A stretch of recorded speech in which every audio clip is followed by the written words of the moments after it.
Hello everyone. आइए हम आज देखेंगे कि कोई इंट्राडे स्टॉक हम कैसे पिक करते हैं, कैसे पिक कर सकते हैं, उसकी प्रोसेस क्या हो सकती है और कितना रिस्क लेके हम उसको एज्यूम कर सकते हैं। जैसे अभी तो रिज़ल्ट का सीज़न है, Q3 की बहुत सारी रिज़ल्ट आने वाली है। आज 22 ऑफ जनवरी है। तो अगर मुझे बताना पड़े तो जो टू बिग नेम्स, एक HDFC बैंक का रिज़ल्ट आने वाला है और एक HUL का आने वाला है, हिंदुस्तान यूनिलीवर का, जो दोनों ही निफ्टी की एक अच्छी खासी वेटेज वाली स्टॉक्स हैं। निफ्टी का, HDFC का वेटेज करीब 8%, 8.10% के आसपास है और HUL का वेटेज अराउंड 2.67, यानी आप राउंड फिगर में नहीं करूँगा क्योंकि 2.67 और 3% वहाँ के लिए तो डिफरेंस है। तो HDFC जो 8.10% के आसपास का वेटेज रखती है निफ्टी 50 में, और HUL जो 2.67% के आसपास का वेटेज रखती है निफ्टी 50 में। दोनों का रिजल्ट आने वाला है। दोनों FNO सेक्टर्स की स्टॉक्स हैं और उनमें जो मूवमेंट होता है वो मोर ओवर मार्केट उसी पे डिसाइड होता है। अगर आप आज की बात करोगे 22 ऑफ जनवरी का, तो थोड़ा बहुत साइडवेज है मार्केट, क्योंकि बीते कल और उसके एक पहले यानी 20 जनवरी को बहुत अच्छी बाइंग आई थी रिगार्डिंग की the oath taking ceremony of Donald J Trump. और फिर उसके नेक्स्ट डे यानी कल 21 ऑफ जनवरी को सेलिंग आई थी बहुत अच्छी खासी। अगर 20 जनवरी को करीब 1100 पॉइंट निफ्टी ऊपर, बैंक निफ्टी ऊपर चली गई थी, तो कल 750 पॉइंट नीचे भी आ गई थी। मोर ओवर आज थोड़ा इसी कारण साइडवेज है, क्योंकि एक तो किसी की आज एक्सपायरी नहीं है, किसी कॉन्ट्रैक्ट्स की, सेंसेक्स की, निफ्टी की, या किसी की भी।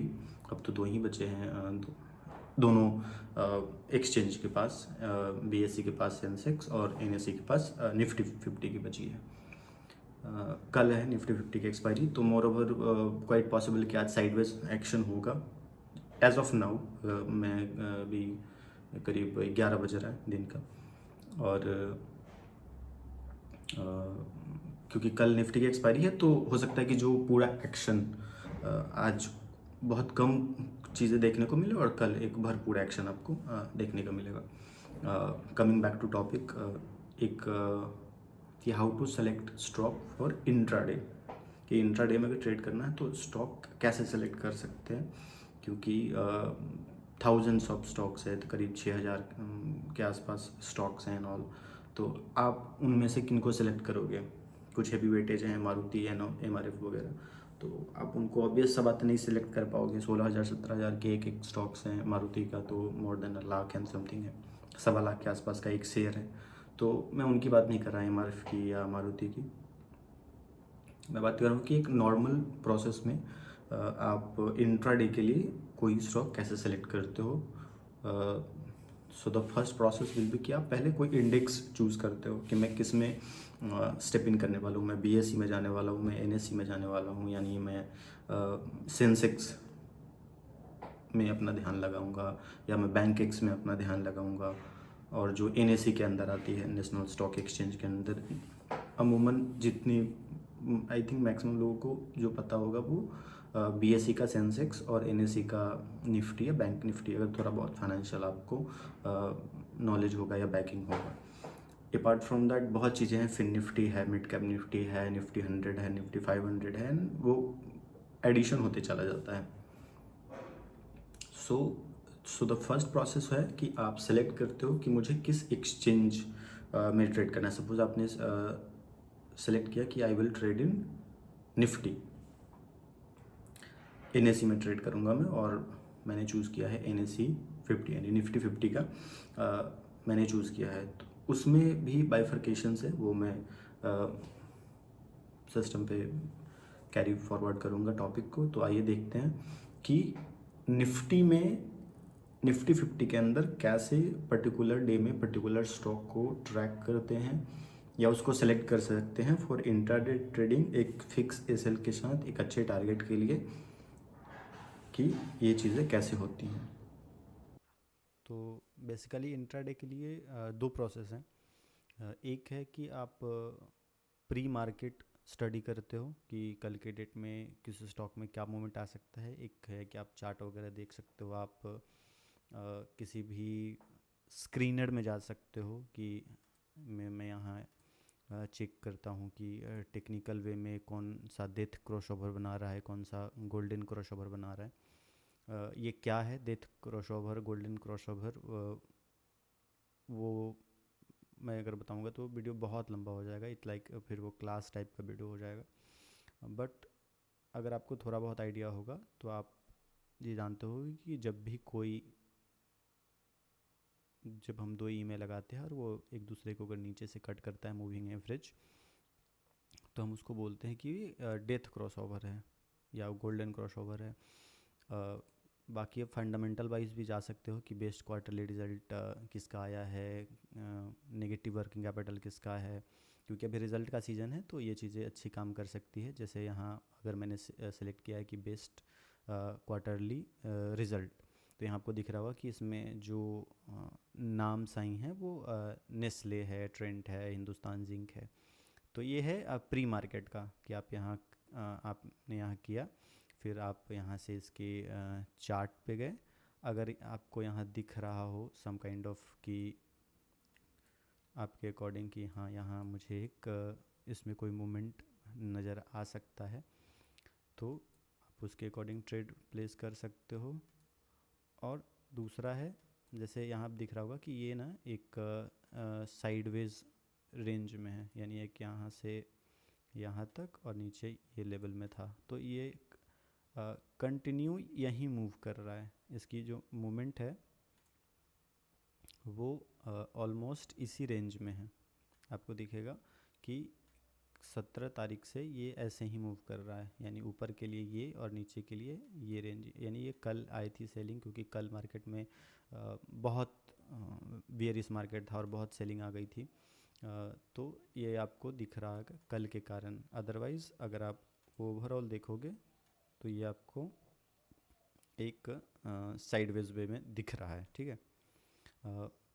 द सेकेंड वन है, एक तो जो पहला मैंने बताया कि आप प्री मार्केट करते हो, जैसे आज 3 बजे मार्केट ख़त्म हो जाएगा, फिर आप बैठे कि बेस्ट रिज़ल्ट किसका है या कौन सा है जो अपने 1 साल के टॉप पे है, 52 वीक्स हाई पे है, क्या वहाँ कोई ऐसा ब्रेकआउट जैसा दिख, जैसे यहाँ 2 बार ब्रेकआउट हुआ और ये डबल टॉप बना के यहाँ गिर गया, ठीक है। तो अगर आप इस ट्रेड में देखोगे तो यहाँ सिर्फ एक सिग्नल था कि डबल टॉप बन रहा है, यानी एक फेक ब्रेकआउट हुआ था, रिटर्न हो गया, दूसरा ब्रेकआउट हुआ, सस्टेन नहीं कर पाया, रिटर्न हो गया।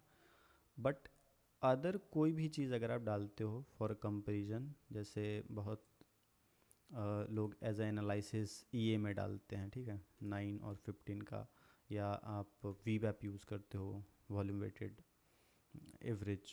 तो अगर आप EMA यूज़ करते हो तो आपको यहाँ दिख रहा होगा कि एक सिग्नल यहाँ पे मिला था कि वो एक डेथ क्रॉसओवर हुआ, कि जो ब्लू लाइन था उसने रेड को ऊपर से कट किया और फिर यहाँ नीचे आए। बट ये इसी कैंडल में जो हुआ सो हुआ, अदरवाइज़ ये फिर ही साइडवेज ही रह गया, क्योंकि अगर आपने यहाँ भी लिया होगा तब भी आप लॉस में ही होगे, क्योंकि मार्केट इस रेंज पे है, ठीक है। अगर आपने यहाँ लिया होगा तो बहुत होगा तो आप 3 रुपया या 4 रुपया के प्रॉफिट में होगे। ये इस एक पर्टिकुलर स्टॉक की बात है, नेस्ले की, हो सकता है किसी में ब्रेकआउट आया हो। द सेकेंड वन जो आप लाइव मार्केट में करते हो कि मार्केट इज़ गोइंग ऑन, और फिर आप एज्यूम कर मतलब फिर आप फाइंड आउट करते हो कि इंट्राडे में कौन सा ऐसा स्टॉक है जिसमें मैं आज के पर्टिकुलर डे में ट्रेड वगैरह ले सकता हूँ या ट्रेड कर सकता हूँ। दूसरा है कि जैसे ही मार्केट ओपन होगा, ठीक है, जैसे इतने इंडेक्स आपको दिख रहे होंगे, निफ्टी 50, निफ्टी बैंक, फिर Nifty mid cap, Nifty next 50, gift Nifty, Sensex और बैंक एक्स, ठीक है। ये दो जो हैं सेंसेक्स और बैंक एक्स, ये BSE के इंडेक्स हैं, BSE एक्सचेंज के दो हैं। बाकी जितना भी आपको दिख रहा है, निफ्टी बैंक, फिर निफ्टी इंडिया विक्स को छोड़ दो, मिड कैप, नेक्स्ट 50, गिफ्ट, ये सब NSE के हैं, नेशनल स्टॉक एक्सचेंज के। तो सपोज़ आपने NSE सिलेक्ट किया क्योंकि बहुत ही फेमस दो इंडेक्सेस हैं, Nifty 50 and bank Nifty, Nifty bank, ठीक है। आप 9:15 में मार्केट खुलता है, आपने सेलेक्ट किया कि I will wait up to 9:30, ठीक है, या 9:45। हाफ आवर का कूलिंग पीरियड इसलिए है क्योंकि स्टार्टिंग आधा घंटा में ना बहुत पंप एंड डंप होते हैं, जिन्हें ये टर्म समझ नहीं आता है पंप एंड डंप, कि उस टाइम बहुत अनयूजुअल एक्टिविटीज़ होती हैं। अननेसेसरी लोग बाय करते हैं फोमो में, और बहुत लोग अननेसेसरी सेल करते हैं फोमो में, कि मेरे से मार्केट कहीं छूट ना जाए, मार्केट कहीं भाग ना जाए। बट 9:45 जाते जाते in most of a day, मैं इंडेक्स की बात नहीं कर रहा, मैं स्टॉक्स की बात कर रहा हूँ, उनमें थोड़ा बहुत एक डायरेक्शनल सेंस आ जाता है कि आइदर वो ऊपर जाएंगे, या वो नीचे जाएंगे, या वो साइडवेज रहेंगे। मैं एज अ रेफरेंस पहले भारतीय एयरटेल उठाता हूँ। यहाँ मार्केट आज ओपन हुआ, ठीक है, ये 9:15 का। तो ये आपको दिख रहा है कि एक अच्छा खासा सपोर्ट रेंज पे है ये, 1618 से 1622 के बीच का। तो एक टेलीकॉम सेक्टर के लिए आज बैड न्यूज़ थी कि जो ट्राई है, telecom regulatory authority of India, उसने कहा है कि नॉर्मली क्या होता था कि आप सिम लेते थे और आप रिचार्ज नहीं करते थे तो 90 डेज़ में वो बंद हो जाता था। बट ट्राई ने कहा है कि अब आप मिनिमम अगर 20 रुपीज़ से भी रिचार्ज करते हो मिनिमम, तो फिर भी वो सिम अप टू 4 महीने तक उसकी वैलिडिटी बढ़ जाएगी, यानी वो 4 महीने तक डेड नहीं होगा। पहले था कि इधर आप 300 का रिचार्ज करो या आप करो ही मत, अभी है कि नहीं, इधर आप अगर 20 का भी रिचार्ज करते हो तो वो सिम डेड नहीं होगा, समझ रहे हो ना। तो यहाँ ये ओपन हुआ, नीचे एक सपोर्ट था, तो आई वॉज होपिंग कि अगर ये इसको ब्रेक करके यहाँ आता है तो मैं इसमें सेल करूँगा। बट ऐसा हुआ नहीं, क्योंकि जो रूल ट्राई लेके आई है वो टेलीकॉम सेक्टर के लिए it's not a good news, क्योंकि वो उनकी कमाई इसी से होती थी। क्योंकि वो तो चाहते थे कि या तो आप 300 का रिचार्ज करो, या आप काम करो बंद कर दो sim, we will issue a new SIM.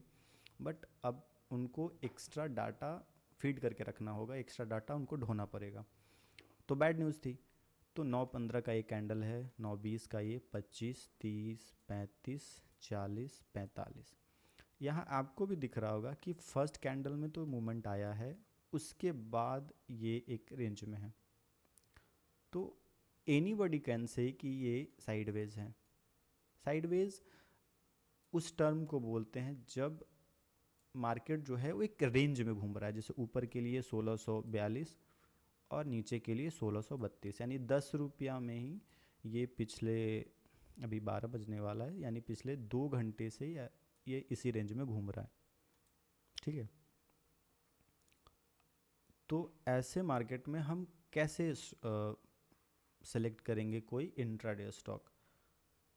तो प्रोसेस हम पहले ये करेंगे कि जैसे ही मार्केट खुलेगा हम NSE के वेबसाइट पे चले जाएंगे।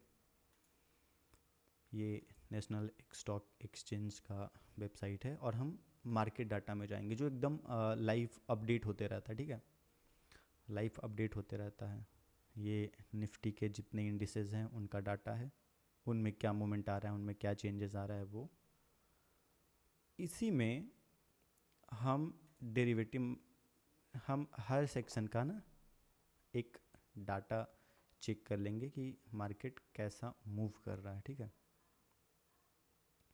अब हमें इतना आइडिया लग रहा है कि निफ्टी, जो नाम से भी आपको लग रहा हो कि इसमें 50 कंपनीज हैं, ठीक है, निफ्टी 50।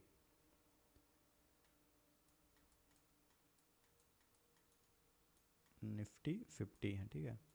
अगर to be make it more easy, अगर अच्छे से अगर इसको और याद करना है तो आप इसको ऐसा कर सकते हो कि नेशनल इंडेक्स ऑफ 50, ठीक है। तो वो आ जाता है फिर NIFTY,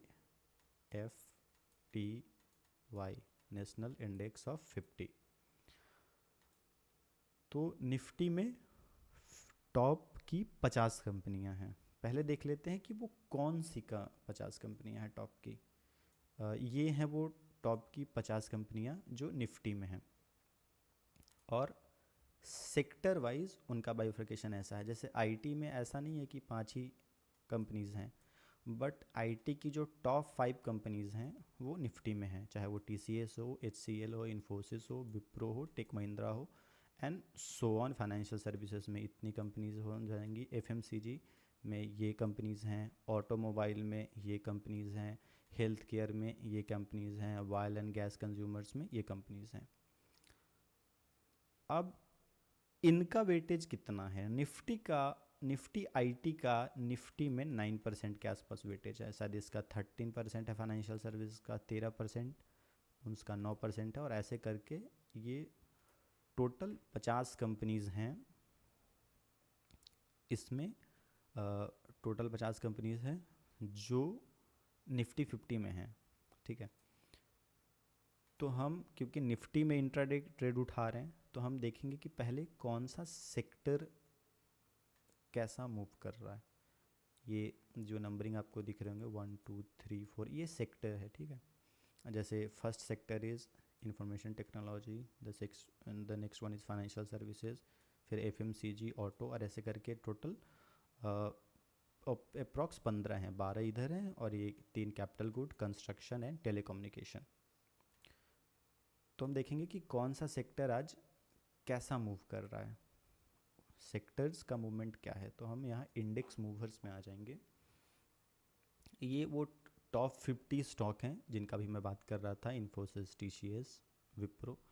यहाँ आपको दिख रहा होगा विदाउट इवन माई सजेशंस कि यहाँ ना एक ग्रीन दिख रहा है, ग्रीन मतलब ब्लू टाइप में है थोड़ा, और ये रेड दिख रहा है, यानी किसी को बताने की ज़रूरत नहीं है कि आज के डेट में आईसीआईसीआई बैंक में एक सेलिंग है और वो आज के डेट में लॉस में है, रिलायंस आज के डेट में लॉस में है, एसबीआई आज के डेट में लॉस में है, ट्रेंट लॉस में है। तो ये तो स्टॉक हैं। पहले हम सेक्टर्स की बात करते हैं, जो 12-15 सेक्टर्स हमने लास्ट पेज में देखे हैं वो ये हैं। तो यहाँ दिख रहा है, और मैं ये बात कर रहा हूँ अराउंड 9:45 का, मार्केट खुल चुका है, 9:45 हो चुका है, एंड आप बैठे हो टू चेक कि अभी तक में लास्ट 30 मिनट्स में 9:15 से 9:45 में कौन सा सेक्टर में क्या मूवमेंट रहा है। तो 2 सेक्टर बहुत अच्छे दिख रहे हैं, information technology and health care, और 2 सेक्टर जो बहुत ख़राब दिख रहे हैं वो है financial services and oil and gas, ठीक है। अब देख लेते हैं कि जो आईटी सेक्टर स्ट्रॉन्ग हैं उनमें कौन कौन से शेयर हैं।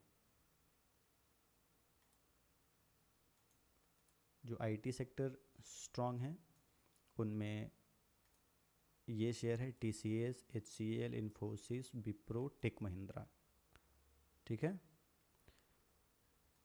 अब जो दूसरा सेक्टर बहुत अच्छा था वो हेल्थ केयर का था। तो हेल्थ केयर में क्या क्या है? डॉक्टर रेड्डी, सिप्ला, अपोलो और सन फार्मास्यूटिकल्स। 2 सेक्टर जो बहुत रेड में थे वो फाइनेंशियल सर्विसेज हैं ये, और oil and consumer. Oil and consumer मैं इन अ वे कह सकता हूँ कि वो सिर्फ इसलिए कमज़ोर हैं क्योंकि ऑयल एंड कंज्यूमर का जो सबसे बड़ा कंट्रीब्यूटर है वो कमज़ोर था आज, रिलायंस है अभी भी कमज़ोर, वीक।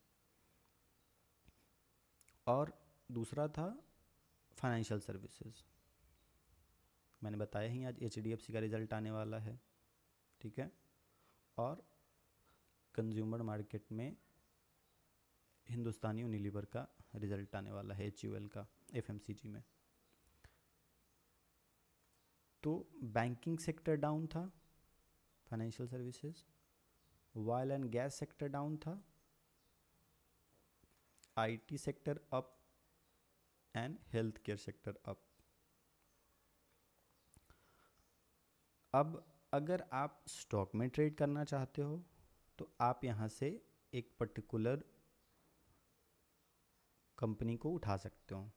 जैसे अगर आप चाहते हो कि नहीं मैं सेल नहीं करूँगा, मेरे को नहीं पता सेल कैसे होता है, आई नो कि मैं बाय करना जानता हूँ कि 100 पे ख़रीदूँगा, 120 पे बेचूँगा, 20 रुपया प्रॉफिट हुआ, जो टैक्स काट के आएगा वो मेरा नेट प्रॉफिट आया। तो सपोज़ आईटी पॉजिटिव में है, सबको दिख रहा है सिंस मॉर्निंग, तो मैं आईटी का जो शेयर्स है मैं काम करता हूँ उसको उठाता हूँ पहले।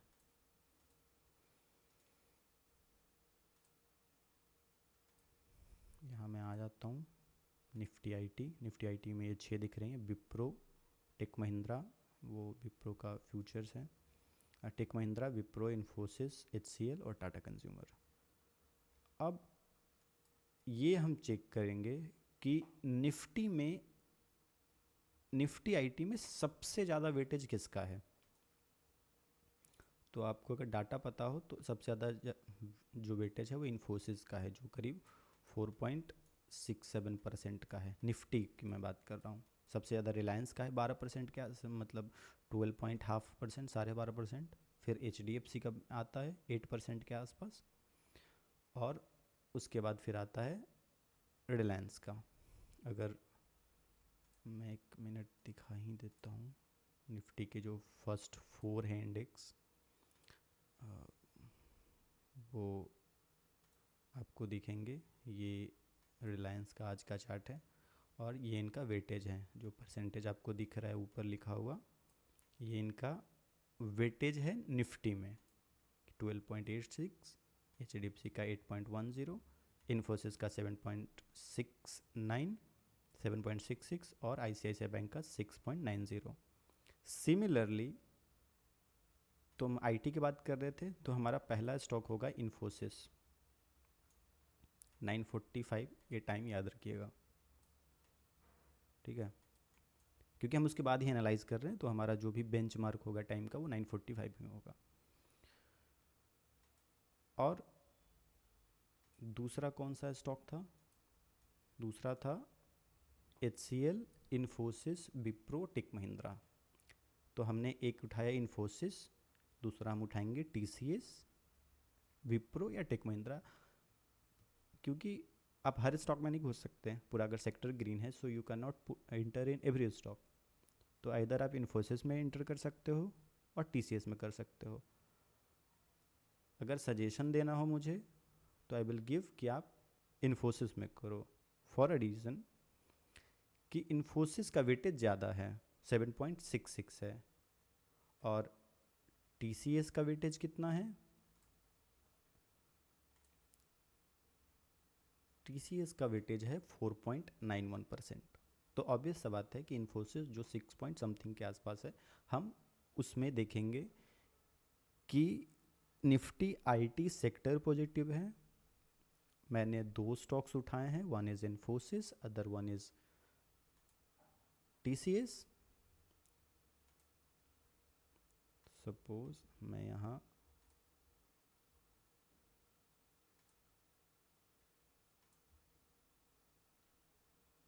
एक मैंने इन्फोसिस रखा है यहाँ, and the next one is Tata consultancy services, TCS. मुझे इंट्राडे में उठाना है एक फिक्स एसएल के साथ, ठीक है। तो मैं कैसे उठाऊंगा और किस प्राइस पे ट्रेड उठाऊंगा, दैट इज़ इम्पॉर्टेंट।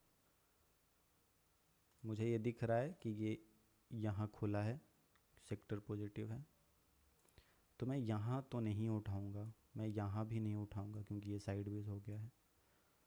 अब क्योंकि मैंने अपना कैलकुलेशन ही 9:45 पे स्टार्ट किया है, so my benchmark will be 9:45। तो 9:45 का कैंडल कौन सा है? ये है। नहीं नहीं नहीं, वेट मिनट, इसको 15 मिनट में करो। 9:30, 9:45, ओके, ये है 9:45 का कैंडल। हम इसको 5 मिनट पे कर लेते हैं। तो हमें दिख रहा है 9:45 का एक कैंडल, जहाँ एक हमको पुल बैक दिखा। पुल बैक उसको बोलते हैं, या रिट्रेसमेंट एक बहुत फेमस टर्म है, कि जब यहाँ बाइंग आया, थोड़ा पुल बैक आया, फिर बाइंग आया, फिर पुल बैक आया, तो हम इस पॉइंट पे केवल टाइम देख के नहीं, साथ में जो इंडिकेटर्स हैं उसको हम पहले प्लॉट करेंगे। और अगर इंट्राडे में हम कर रहे हैं तो हम एक चीज़ का ध्यान रखेंगे कि जो वी वैप है, वॉल्यूम वेटेड एवरेज प्राइस, अगर उसके ऊपर है स्टॉक 945 में इस जगह पे, ठीक है,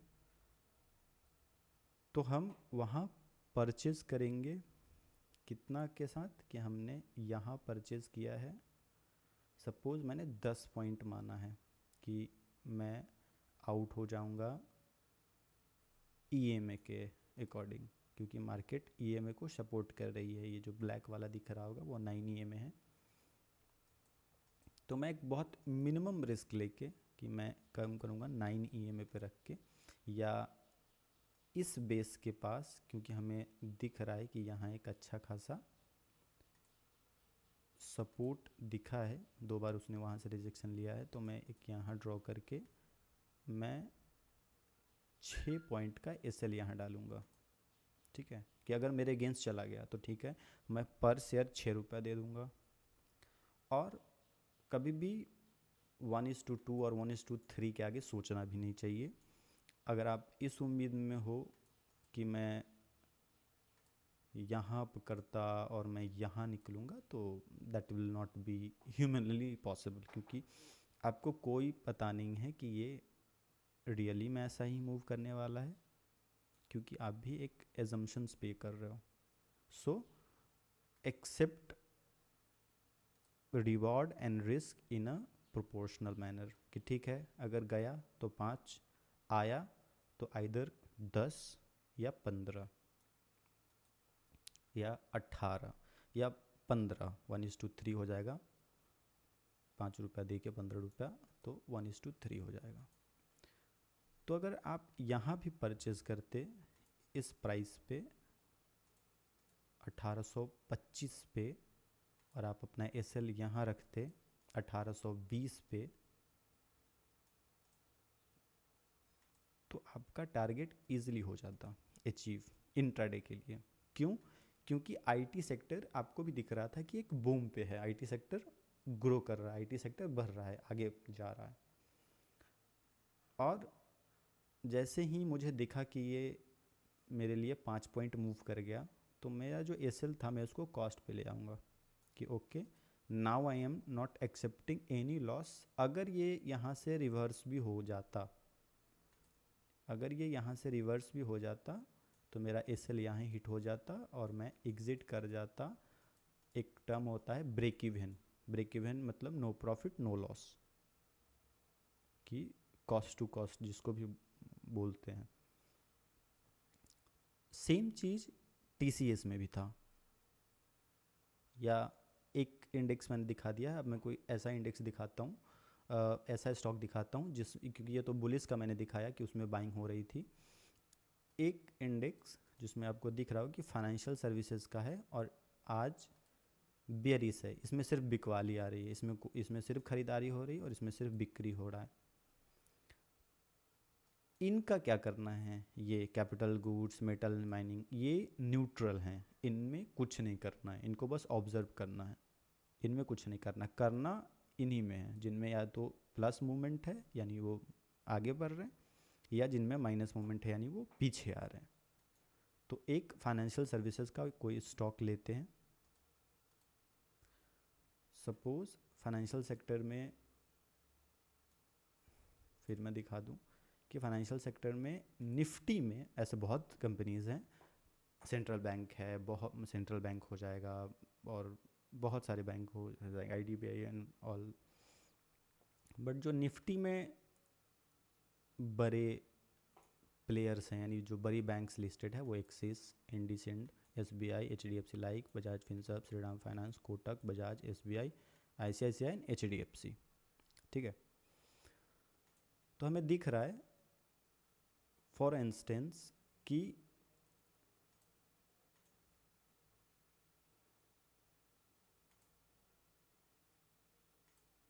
कंटिन्यू वे में हमें वो एक निगेटिव स्लोप में दिख रहा है फाइनेंशियल सर्विसेज की पूरी बैंक, HDFC हो, ICICI हो, कोटक हो।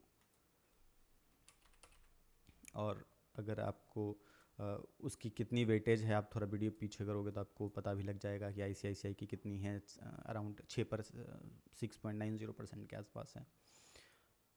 इसमें भी मोर ओवर वही चीज़ें थी। अगर आप 945 पे ऑब्ज़र्व करोगे, ये है 945 का कैंडल, ठीक है, ये है 945 का कैंडल।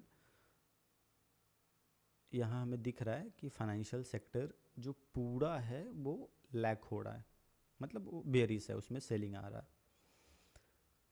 हम EMA पहले प्लॉट करते हैं और VWAP यूज़ करते हैं। तो हम एक VWAP के लिए थोड़ा वेट करेंगे, क्योंकि इंट्राडे है तो VWAP का इंपॉर्टेंस आ जाता है। 945 इसलिए भी वेट करना चाहिए क्योंकि जब मार्केट खुला होगा तो ये VWAP यहाँ होगा, तो उसको एडजस्ट होने में भी अराउंड हाफ एन आवर लग जाता है। तो ये 945 है, ठीक है। अब हमें दिख रहा है कि ICICI बैंक यानी फाइनेंशियल सर्विसेज जो है वो ही नेगेटिव में है टोटल। तो हम क्या करेंगे कि हम पहले वेट करेंगे कि ये जो इंडिकेटर्स है 9 और 15 एटलीस्ट उसके नीचे कहीं कैंडल क्लोज करे। यहाँ क्लोज कर रहा है क्या, नहीं, यहाँ क्लोज कर रहा है क्या, नहीं, यहाँ क्लोज कर रहा है क्या, नहीं। एक सेलिंग दिखा था, यहाँ नीचे गया था बट क्लोज नहीं कर पाया, वापस से ऊपर आके क्लोज किया। बट नेक्स्ट कैंडल में हमें दिखा कि हाँ ये नीचे भी आया और इसने नीचे यहाँ क्लोज भी किया, ठीक है। तो सेम कैंडल में तो आप कुछ नहीं ले पाओगे अनलेस अगर उसको 5 मिनट के टाइम फ्रेम पे कर रहे हो। तो अगर आप इसको 5 मिनट के टाइम फ्रेम पे करोगे तो थोड़ा बहुत आपको आइडिया आ जाएगा कि कहाँ क्या करना है। ये है 945, यहाँ आपको फर्स्ट टाइम दिखा, अगर मैं इसको जूम करूँ, कि जो 3 कंडीशंस हैं कि दोनों इंडिकेटर्स के भी नीचे है, VWAP के भी नीचे है, और जो हमारा चौथा टिक था कि फाइनेंशियल सर्विसेज क्या कर रही हैं, तो इंडिकेटर्स के नीचे है, यस, VWAP के नीचे हैं, यस, क्या निफ्टी फाइनेंशियल सर्विसेज बियरिश हैं, नीचे गिर रही हैं, यस। तो हम यहाँ एक सेल साइड का ऑर्डर प्लेस करेंगे। आप स्टॉक में भी कर सकते हो, आप FNO में भी कर सकते हो। किसका क्या लॉट साइज है वो भी मैं प्रेजेंटेशन है मैं दिखा दूंगा, वो आपके रिलेवेंस का तो शायद नहीं होगा बट मैं दिखा दूंगा। अब द मोस्ट इम्पॉर्टेंट थिंग कि SL कितना रखेंगे। SL कभी भी हम VWAP को ही रखेंगे, और अगर हमारा EMA बहुत पास में है तो हम VWAP को रखेंगे। अगर हमारा VWAP बहुत पास नहीं है, हाँ, जैसे सपोज़ कि अगर VWAP यहाँ होता और EMA यहाँ होता तो हम अभी सब तक छोटा सा SL रखते। तो यहाँ हमने SL रखा सपोज़ ₹1 का, क्योंकि उस लेवल का मूवमेंट आता भी नहीं है। अगर आप ये सोच रहे हो कि ₹1 का ही क्यों रखेंगे, तो निफ्टी में वैसी मूवमेंट आती भी नहीं है। कल पूरा दिन सिर्फ सेलिंग था, फिर भी आपको दिखेगा कि निफ्टी यहाँ से यहाँ तक आई है 31 पॉइंट, जबकि कल बहुत सेलिंग हुई है, 800 पॉइंट बैंक निफ्टी में हुई। तो इसका अपना जितना कैपेसिटी है उसके अकॉर्डिंग SL रखेंगे, या आपका जितना रिस्क एपेटाइट है। अगर आप कह सकते हो कि नहीं, मैंने 1000 क्वांटिटी लिया है और मैं ₹4 SL रख सकता हूँ, यानी मैं 4000 का लॉस लेने तैयार हूँ, तो आप यहाँ तक का रख सकते हो।